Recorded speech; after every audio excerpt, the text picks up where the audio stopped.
value. So just give the close braces and just click enter maybe. Yeah, you can see the count is appears as a 9. So for these kind of the rows, you can also show the number of the count is 9. If you want to be specified, if you suppose, let's suppose the item was deleted, it automatically got deleted, right? It automatically the count is also going to be deleted. The item is again deleted here. The count is also going to be deleted. If suppose you have more number of the items, let's say 1 comma 2, so it may not be replicate that one, because the each cell is represented as a count here. So whatever the count you have specified, that is the enough to understand. I'm just undoing it so that we'll go and discuss more in detail with respect to original values. Yeah. So similarly, we can also do for maximum value. We can find it by using that formula. So let's see this formula. So I'm just giving the max and also including the number with respect to C5 to C7. So in this box, you can see in this box, what is the maximum value specified with respect to is 246 is the maximum value. So if I get it or not, let's check, and we can close this max, and we are just taking the value from, yeah, we're just taking value from C5 to C8, C7. Yeah. So just click enter maybe. Yeah, you will get 246 exact the result what you're getting now. And also the minimum value, you can type the minimum formula along with the specified range you want to be. I'm currently using other different range. You can also specify it with all the two indexes. Maybe you can specify like this also. That is also fine with us. So that depends on us. If you want to be specified in the range, you want exactly you want to be take consideration. So I just have specified these kind of the ranges. What is the maximum? What is the minimum value? You can get it from here. So minimum values of 1 or 2, we can directly get it by using this formula. And also the summation, you want to be specified some of the summation along with some of the points you're going to be get.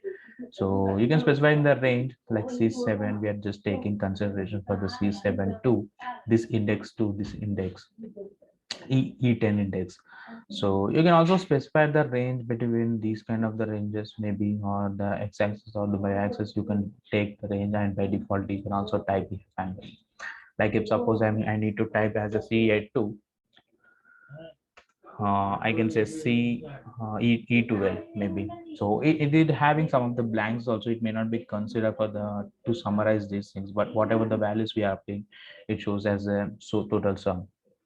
And also take the average maybe. So if you take down some of the average by using all the indices values, I'm just taking the average with respect to B4 and also E15, right? So you can also take consideration with the formula and add whatever the number you want to specify.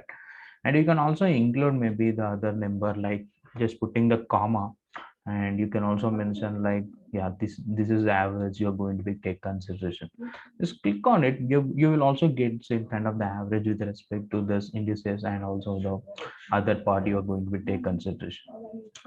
And similarly, product is going to be multiplied with respect to these kind of the numbers. So it is going to be multiplied with 1 or 2 with 175 and along with the 206.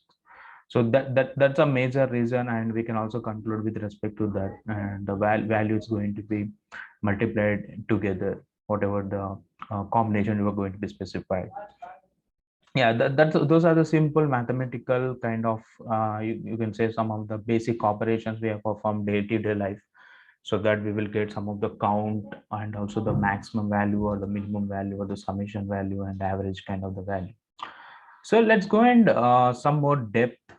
We can understood what exactly the different types of the count we have, and what is the if and else, and some of the today's date, how to get it done, and what are the different terminology we're going to be used.